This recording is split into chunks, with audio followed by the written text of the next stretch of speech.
puzzles of the children, there's a few things that we need to take care of. Firstly, make sure that everything is always as neat as you found it, especially when you are packing it up. Secondly, the children need to be able to read all the words that are currently there.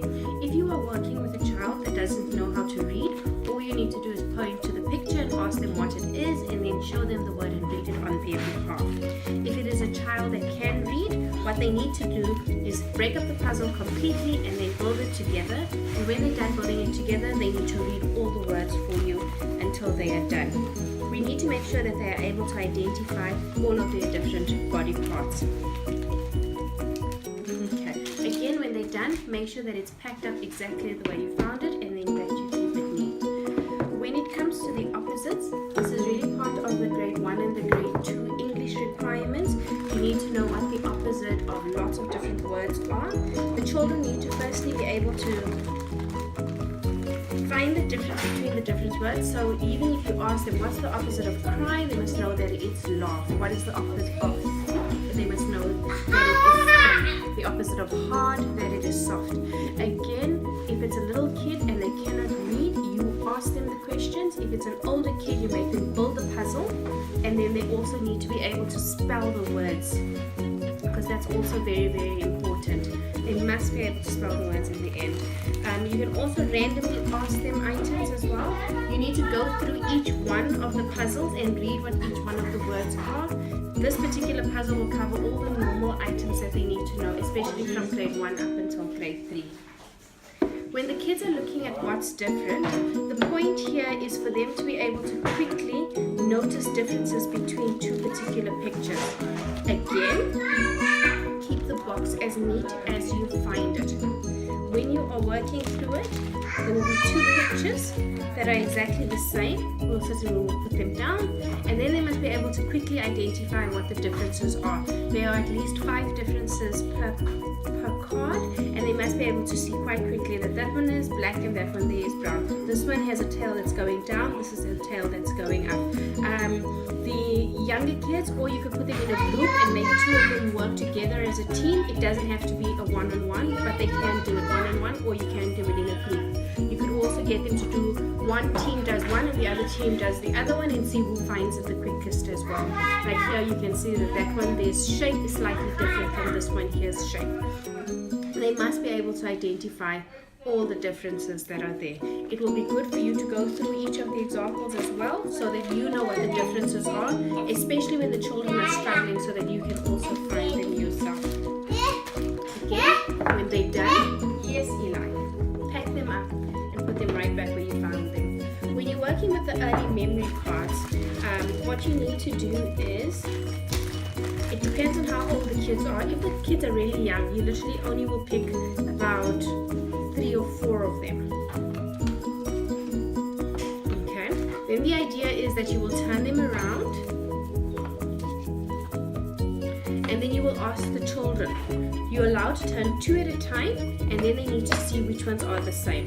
When they turn one that is the same, they then are able to then sit and select that particular one. Okay, so if they're the same, then they can sit and they can move it away. Or you can have 2 children that are working with each other, and then it becomes a game. Whoever then gets the correct one keeps the cards, plays again. The ones then that don't will have to then, if you get it wrong, then you will certainly move over to the next person. So just so you can see the game again, they will sit, and if there's 2 players, you generally will have more cards. You actually can have all of them out, and then the first person will turn. If they've got it wrong, you put it down, then it's player 2's turn, they will turn. If they will get it wrong, then it will be player 3's turn. If they get it wrong, then it becomes, it goes back to player 1. They will go again. Okay, and then if the one gets it right, then they keep it. The one with the most number of cards then will be the winner for that particular one. You're going to build it just now, Eli. Just now. Isabella's going to help you build it. Okay. Isabella! Again, always pack the stuff very neatly back, so that the next person can always use it. When we're looking at the sums, again, this is a maths puzzle that they need to be able to go and do. What it will do is it will give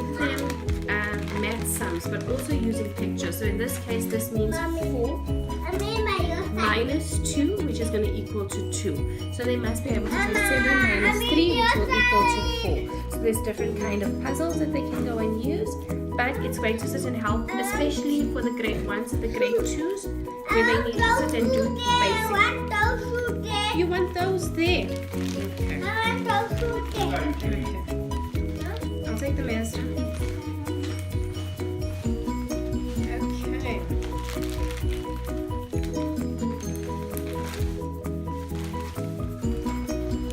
The SMART early memory game is exactly the same as the Think early memory game, so we play it in the exact same format. When we are learning our shapes, we can use this particular one. What it will give you is 2 different cards. The one card is going to have, you're going to hold it now, these are going to help you. It will give you 2 types of cards.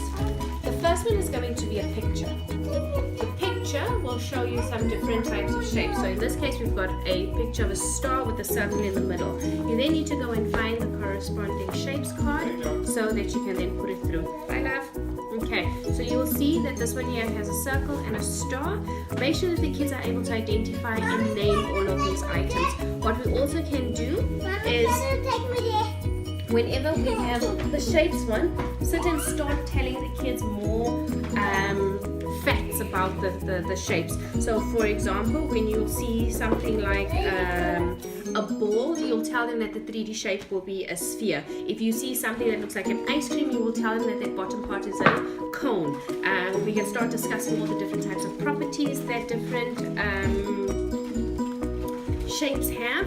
For example, that a square has got 4 equal sides, that there's different types of triangles. You'll have scalene triangles, equilateral triangles, isosceles triangles, and then it will become exceptionally easy for the kids to remember it, especially by the time they get to grade 6 and they need to know these properties in order to do area